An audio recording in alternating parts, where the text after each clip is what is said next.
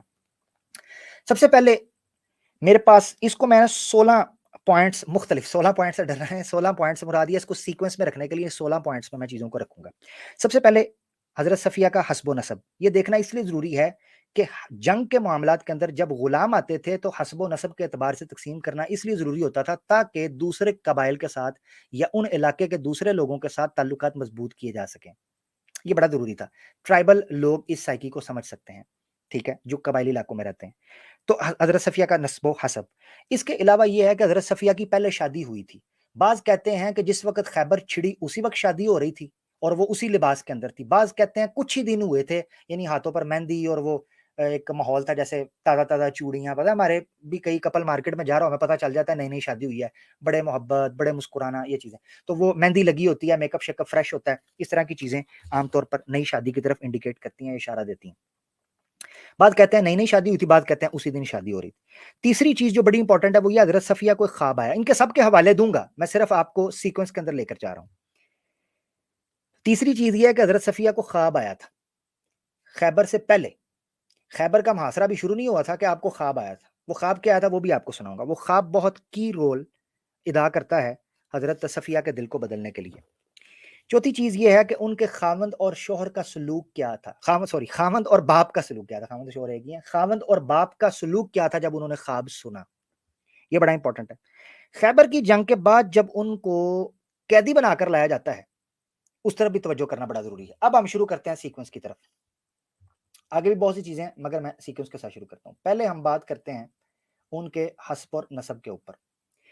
حضرت صفیہ کا نسب آپ سن کے حیران ہو جائیں گے. ان کا نسب کیا تھا؟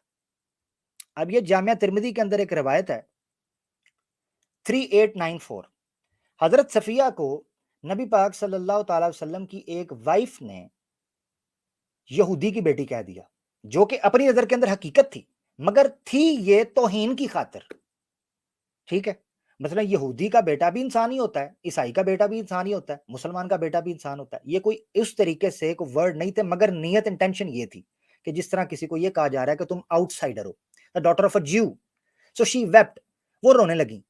نبی پاک صلی اللہ تعالی وسلم کی آمد ہوتی ہے اور آپ ان سے پوچھتے ہیں آپ کیوں رو رہی ہیں؟ What makes you cry? She said, Hafsa said to me that I am the daughter of a Jew. Hafsa بنت عمر بن الخطاب، یعنی حضرت عمر کی جو بیٹی تھیں، حضرت حفصہ نبی پاک کی بیوی، انہوں نے آپ کو کہہ دیا کہ تم تو ایک یہودی کی بیٹی ہو. So the prophet said, and you are the daughter of a prophet. نبی پاک صلی اللہ علیہ وسلم نے ان کا نسب بیان کیا روایت کے اندر. کہتی ہیں کہ تم ایک نبی کی بیٹی ہو and your uncle is a prophet، اور ایک نبی تمہارا چچا ہے. And you are married to a prophet، اور تم ایک نبی سے بیاہی گئی ہو. So what is she boasting to you about؟ تو وہ کس چیز کے بھرم آپ کو دکھا رہی ہیں؟ تم ایک نبی کی بیٹی ہو، نبی کی بھتیجی ہو، نبی کی بیوی ہو، تو وہ کس چیز کا تمہیں دکھا رہے ہیں؟ یہ نسب تھا. اب اس نسب کو ڈیٹیل میں تھوڑا سمجھتے ہیں. حضرت صفیہ کا جو نسب تھا وہ آل عمران سے جا کے ملتا ہے. آل عمران ایک پوری سورت بھی ہے اور آل عمران ہی کی اولاد سے حضرت موسیٰ اور حضرت ہارون بھی ہیں، 2 بھائی. ٹھیک ہے، یعنی عمران کی بیٹی حضرت مریم اور حضرت مریم جو ہیں آل عمران کی بیٹی نہیں، بہن ہوئی نا، آل عمران کی بیٹی یس مریم، اور انہی کی بہن موسیٰ اور ہارون، کیونکہ اخت ہارون بھی کہا جاتا ہے، تو ان کی بہن مریم بھی تھی. تو آل عمران سے تعلق تھا موسیٰ اور ہارون کا. اگر میں غلط نہیں ہوں تو کیا میں غلط تو نہیں کہہ رہا کہ ان کی آل عمران سے تھے؟ یس، ڈائریکٹ بیٹے نہیں تھے، آل عمران سے، یعنی اس نسل سے تھے، اس لڑی سے. ہارون علیہ السلام کی جو نسل تھی یہ وہ قبیلہ تھا جو ہجرت کر کے مدینہ میں نخلستان میں آیا تھا کہ یہاں کل کو ایک نبی نے آنا ہے جو کھجوروں والی جگہ پہ آئے گا. ہارون علیہ السلام کے قبیلے، یہ اس قبیلے سے تعلق رکھتی تھی، اور ان کا نسب نامہ جو ہے وہ الاصابہ کے اندر بھی اور دیگر کتابوں کے اندر لکھا ہے، جس سے پتہ چلتا ہے کہ ان کا نسب کیا تھا، یہ ہارون علیہ السلام کی نسل سے تھیں۔ ہارون علیہ السلام کی نسل سے ہونے سے مراد یہ ہے کہ آپ ہارون علیہ السلام کی بیٹی ہوئیں، یعنی نبی کی بیٹی، اور موسیٰ علیہ السلام چونکہ آپ کے بھائی تھے ہارون علیہ السلام کے، تو اس اعتبار سے چچا، اور نبی پاک صلی اللہ علیہ وسلم کی بیوی تھیں، اس اعتبار سے ایک نبی کی بیوی۔ 3 طرح سے آپ نبیوں کی تعلق رکھتی تھیں، تو اس اعتبار سے نسب آپ کا بہت اونچا تھا، یہ سمجھنا ضروری ہے۔ سیرت حلبیہ کے اندر ایک واقعہ کے خواب آتا ہے آپ کو، 5ویں جلد ہے سیرت حلبیہ کی، اور یہ میں کیوں پیش کر رہا ہوں، متعدد سیرت کی کتابوں میں یہ موجود ہے، مگر سیرت حلبیہ میں اس لیے پیش کرتا ہوں کہ یہ اس کو سمجھتے ہیں، اور اردو کے اندر اویلیبل بھی ہے، تو یہ آسانی سے اس کو پڑھ سکتے ہیں۔ صفحہ 150 کے اوپر، جلد سوئم نصف اول، ٹھیک ہے، 3ری جلد کے اندر سیرت حلبیہ اردو صفحہ 150، حضرت صفیہ کا خواب۔ یہ خواب آ رہا ہے ان کو جنگ ہونے سے پہلے۔ اب اس خواب کے اندر کیا چیز چھپی ہے وہ آپ نے دیکھنی ہے۔ یہ وہ سیکوینس میں واقعات ہیں جو حضرت صفیہ کے تعلق کے ساتھ ہمیں سمجھنا ضروری ہے۔ حضرت صفیہ کو خواب آتا ہے، ایک روایت میں ہے کہ جب رسول اللہ صلی اللہ علیہ وسلم نے حضرت صفیہ کے ساتھ عروسی فرمائی تو آپ نے ان کی ایک آنکھ کے اوپر ایک سبزی مائل نشان دیکھا، یعنی جس طرح کسی کو سوجن ہوتی ہے، نشان نیل پڑا ہوتا ہے، نیل سبزی۔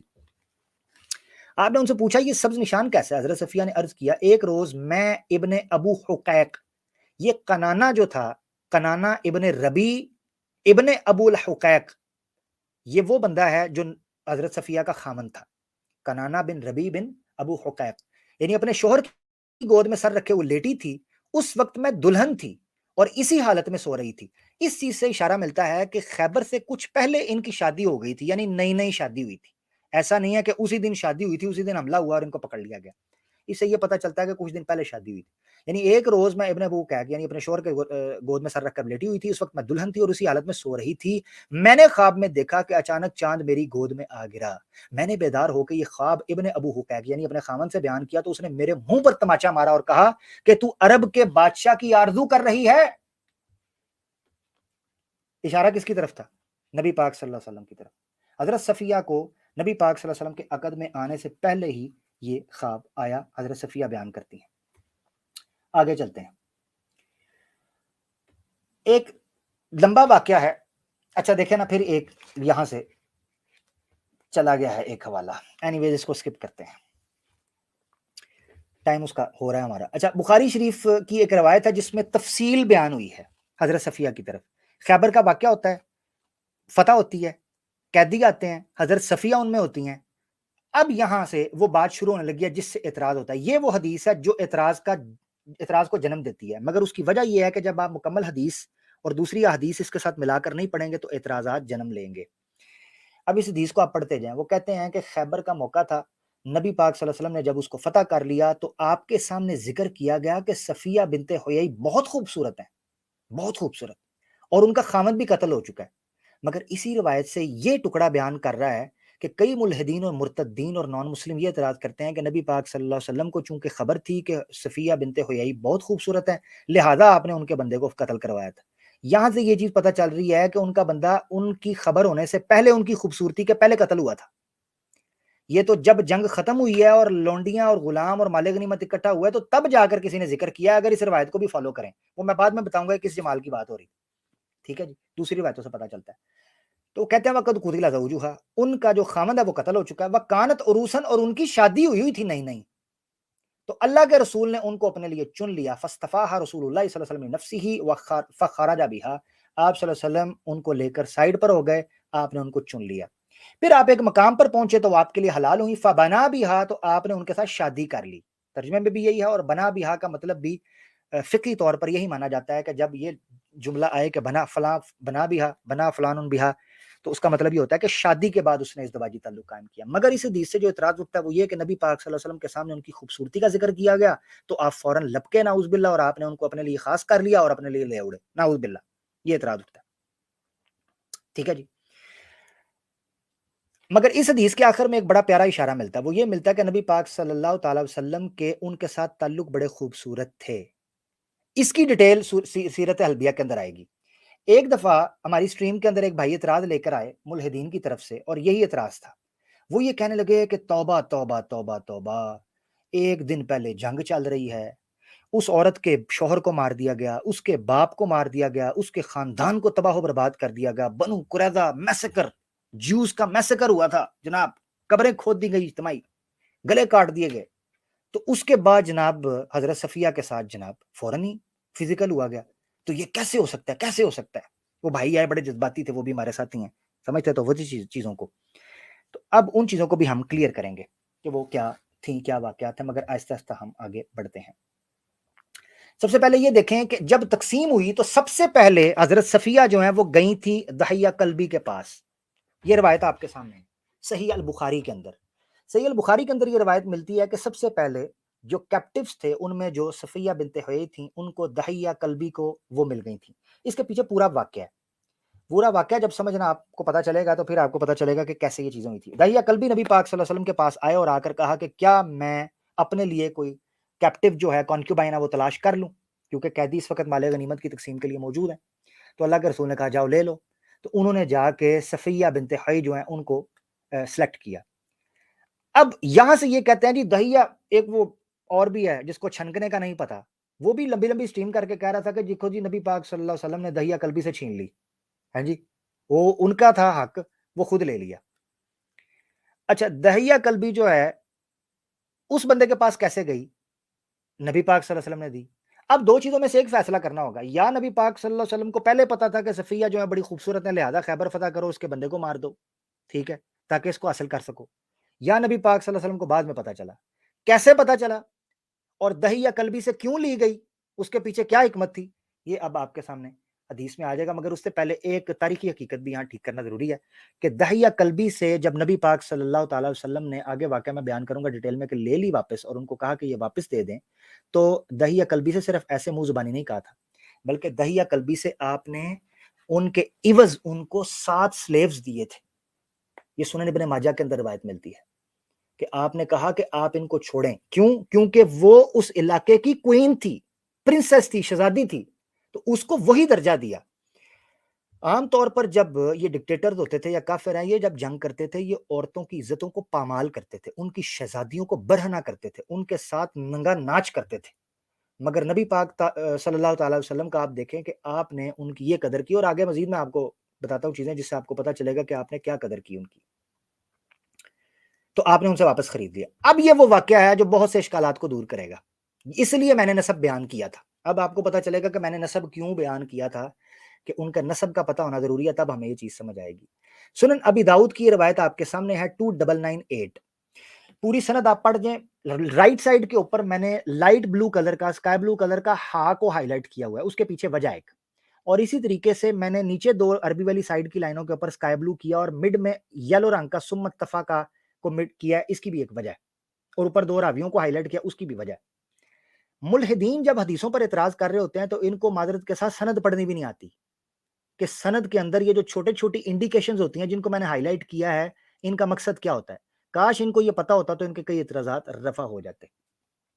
خیر بتانا تو میں نے ان کو ہے کوئی نہیں. بہرحال یہاں سے جو اسٹرانگ پوائنٹ ملتا ہے وہ یہ ہے کہ 2 چینز سنن ابی داؤد میں امام داؤد سجستانی لے کے آئے ہیں, 2 چینز جو یعقوب ابن ابراہیم پر رکتی ہے اور دوسری عبد العزیز بن صہیب پر رکتی ہے تابعین تک. دونوں سندیں حضرت انس سے شروع, انس کے شاگرد ہیں, انس سے بیان کرتے ہیں, انس بن مالک سے. وہ کیا واقعہ بیان کرتے ہیں, وہ کہتے ہیں کہ نبی پاک صلی اللہ علیہ وسلم کے پاس دحیہ آیا, دحیہ کلبی, فجاء دحیۃ فقال یا رسول اللہ اعطینی جاریۃ من السبی, قیدیوں میں سے مجھے ایک کانکیوبائن, ایک سلیو گرل دے دیں. اللہ کے رسول نے کہا اذهب فخذ جاریہ, جائیں چلے جائیں اور اپنے لیے جو انتخاب کرنا چاہتے ہیں کر لیں. فاخذ صفیہ بنت حیی, تو انہوں نے صفیہ بنت حیی جو ہیں, جو چیف لیڈی آف قریظہ اور نذیر کی تھیں, ان کو سلیکٹ کر لیا دحیہ کلبی نے. اللہ کے رسول کو نہیں پتا تھا کہ وہ کن کو سلیکٹ کیا ہے, اور اللہ کے رسول کو پتا بھی نہیں تھا وہ کون ہے, اور اللہ کے رسول نے تب تک دیکھا بھی نہیں تھا. یہ وہ سارے اعتراضات ہیں جو اس سے حل ہو جاتے ہیں, اور اللہ کے رسول کو یہ بھی نہیں پتا تھا کہ وہ کون ہے. یہی تو میں چیز کہہ رہا ہوں, یہاں سے 3-4 اعتراضات آپ کے رفع ہو جائیں گے. آگے دیکھیں, جب انہوں نے جا کے ان کو سلیکٹ کیا تو ایک بندہ آیا, فجاء رجل الی النبی صلی اللہ علیہ وسلم فقال یا نبی اللہ اتیت دحیۃ, اور یعقوب نے یہاں تک حدیث بیان کیا اور آگے وہ متفق ہو گیا. وہ کہتے ہیں صفیہ بنت حیی سیدۃ قریظہ والنذیر, بنو قریظہ بنو نذیر کے سرداروں کی بچی اللہ کے رسول آپ نے دحیہ کلبی کو دے دی.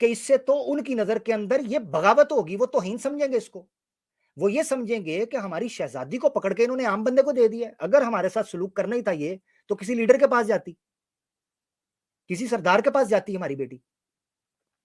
تو کہتے ہیں ثم اتفقا, یہاں سے وہ دونوں متفق ہو گئے ہیں راوی یعقوب بن ابراہیم اور عبدالعزیز. وہ کہتے ہیں ما تصلح الا لک, اللہ کے رسول سرداروں کی بچی سردار کے علاوہ کسی کو سوٹ ہی نہیں کرتی, سٹیٹس کفو. تو کالا ادعوہ بہا, آپ نے کہا اچھا اس کو بلاؤ, یعنی وہ صفیہ بنت حی کے ساتھ آئیں.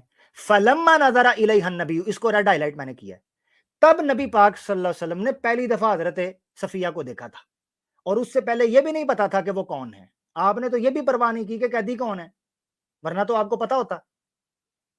خذ جاریۃ من السبی غیرہا, آپ نے کہا جب نسب کا پتہ چلا, ان کے سٹیٹس کا پتہ چلا, تو آپ نے دہیہ کلبی کو کہا کہ دوسری عورت پکڑ, دوسری کانکیوبائن دیکھ. وَإِنَّ النَّبِيَّ صلی اللہ علیہ وسلم آتَقَهَا وَتَزَوَّجَهَا, توہین نہیں کی, ان کی عزت پامال نہیں کی, آپ نے ان کو آزاد کیا اور ان کے ساتھ شادی کی. جو کسی سردار کی بیٹی کے ساتھ شایان شان ہو سکتا ہے, شی از وردی آف یو, آپ نے ان کے ساتھ وہی کیا. یہ نبی پاک صلی اللہ علیہ وسلم کی ان ساری چیزوں کے اندر سے پتہ چلتا ہے. تیزی کے ساتھ میں آگے بڑھتا ہوں. اچھا جی, یہ روایت ہمارے سامنے آ گئی. اب یہاں پر نا 3-4 اشکالات ہیں جو کلیئر کرنے بڑے ضروری ہیں. میں تیزی سے ان کو بھی کلیئر کرتا ہوں. میں معذرت چاہتا ہوں, کافی ٹائم لے لیا, کیونکہ یہ سوالات تاریخ سے تعلق رکھتے تھے اور ان کے جملہ پہلوؤں پر ہلکی ہلکی روشنی ڈالنا بڑا ضروری ہے. حضرت صفیہ سے شادی کی یا نہیں کی, ان کی رضامندی تھی نہیں تھی, یہ وہ سارے اعتراضات ہیں جن کو سامنے رکھنا بڑا ضروری ہے. یہ وہ سارے اعتراضات ہیں, اور اس حوالے کو تو ایڈ کرنا بڑا ضروری ہے. کم بخت اوور لے جو ہے میرے کئی حوالوں کو مس کیوں کر رہا ہے, مجھے یہ نہیں سمجھ آتی. تو ان 1-2 حوالوں کو میں ایڈ کر رہا ہوں, ان کو ایڈ کرنا بڑا ضروری ہے. جی آپ جب تک ایڈ کریں عامر بھائی, میں آڈینس کو بتا دوں کہ اب بہت کم ٹائم رہ گیا ہے, لنک اوپن ہونے والا ہے. اس کے بعد ایک لاسٹ کویشچن ہوگا اور پھر ہم لنک اوپن کر دیں گے ایک کنکلوژن کے بعد. تو ہمارے ساتھ بنے رہیے, آخر تک رہیے. جو لوگ کامنٹس میں سوال کر رہے ہیں, ان کے کامنٹس پہ سوال کے جواب نہیں دیے جائیں گے. اگر آپ لائیو اسٹریم پہ نہیں آتے اور اپنا سوال پوز نہیں کرتے, تب تک آپ کے کامنٹس کو نہیں پڑھا جائے گا. تو یہاں پہ میں کافی سارے بہت پرانے ملحدین دیکھ رہی ہوں, بہت زیادہ تڑپ رہے ہیں. آپ کو آنا ہی پڑے گا لائیو اسٹریم پہ. جی عامر بھائی. اچھا جی, آگے چلتے ہیں. ٹھیک ہے, ہاں یہاں سے اب ہم شروع کرتے ہیں. وہ بیک گراؤنڈ کے حضرت صفیہ نبی پاک صلی اللہ علیہ وسلم کے ساتھ شادی ہوتی کیسے ہے, کیونکہ یہاں بیس وہ اعتراض ہے کہ ایک بندے کے باپ اور ایک عورت کے باپ اور شوہر کو آپ نے مار دیا, پوری قوم کو تباہ کر دیا, وہ کنسنٹ کیسے دے سکتی ہے میرے ساتھ شادی کرو, ہو ہی نہیں سکتا. یہ بات کرتے ہیں, اور پہلی رات ہی آپ نے ان کو جناب لونڈی کے طور پر رکھ لیا. یہاں آپ کو فرق 3-4 چیزیں سمجھنا ہے کہ شادی کے بعد کا جو معاملہ ہے اس سے پبلک کیا تاثر لیتی ہے. مثال کے طور پر جن لوگوں کی شادی ہوئی ہے وہ اس چیز کو سمجھ سکتے ہیں. آپ کی بعض اوقات شادی ہوتی ہے اور شادی ہو کر لڑکی رخصتی ہو کر آپ کے گھر آتی ہے بارات کے ساتھ. کتنی ہی شادیوں کے قصے میں نے ایسے سنے ہیں کہ ایک ہفتے وہ اپنی بیوی کے ساتھ صرف کمفرٹیبل ہوتے ہیں, گپ شپ کرتے ہیں, ہلکی سی کھی کھا مذاق کرتے ہیں, سیکشول انٹرکورس کرتے ہی نہیں ہیں. 3 دن تک, 4 دن تک, ہفتے تک, کئی لوگوں کا میں نے مہینے تک سنا ہے, وہ انٹرکورس نہیں کرتے. اس کی وجہ یہ نہیں کہ وہ کر نہیں سکتے, اس کی وجہ یہ ہے کہ وہ چاہتے ہیں کہ اس بندے کو سمجھا جائے. ٹھیک ہے, اس کو دوست کے طور پر لیا جائے, یہ سمجھنا بڑا ضروری ہے. کچھ لوگوں کی عادت ہوتی ہے جو جنٹل مین ٹائپ کے لوگ ہوتے ہیں. نبی پاک صلی اللہ تعالی وسلم نے خیبر فتح ہونے کے بعد خیبر اور مدینہ کے درمیانی ایک علاقے کے اندر 3 دن کا پڑاؤ کیا تھا. اس 3 دن کے پڑاؤ کے اندر نبی پاک صلی اللہ تعالی علیہ وسلم نے حضرت صفیہ کے ساتھ خلوت میں کچھ وقت گزارا, اور اس دوران میں حضرت صفیہ کا جو دل بدلا اور وہ نبی پاک صلی اللہ علیہ وسلم کے ساتھ نفرت کی جگہ محبت کرنے لگیں, اور آپ کے ساتھ حالات نارمل ہوئے, تو لوگوں کو یہ لگا کہ نبی پاک صلی اللہ تعالی وسلم نے ان کے ساتھ وہ ازدواجی تعلق قائم کر لیا ہے. اور نبی پاک صلی اللہ تعالی علیہ وسلم نے ان کے ساتھ اس خوشی کے اندر دعوت بھی کی, جس کو لوگوں نے ولیمہ سمجھا. کہ آپ نے اس کو ولیمہ کہا ہے, یہ جو میں کہہ رہا ہوں نا لوگوں نے ایسے سمجھا, کیوں کہہ رہا ہوں اس کی وجہ میں بتاتا ہوں. صحیح مسلم کے اندر 1369 نمبر روایت انٹرنیشنل نمبرنگ کے مطابق, اور جو اوریجنل اگر کسی کے پاس صحیح مسلم پڑھی ہے تو 3500 3501 پرانی حدیثوں کے اندر چونکہ مجھے sunnah.com کے اوپر وہ روایت نہیں مل رہی تھی, اسلام 360 کے اوپر میرے پاس نمبر وہ موجود ہے. عامر بھائی میں ایک چیز کہنا چاہوں گا یہاں پر, جی وہ یہ کہ حضرت صفیہ کا جب رسول اللہ صلی اللہ علیہ وسلم سے نکاح ہوا تو ظاہر ہے کہ نکاح تو بغیر رضامندی کا ہو ہی نہیں سکتا. اب یہ تصور کر لینا کہ جی نہیں حضرت صفیہ کو یہ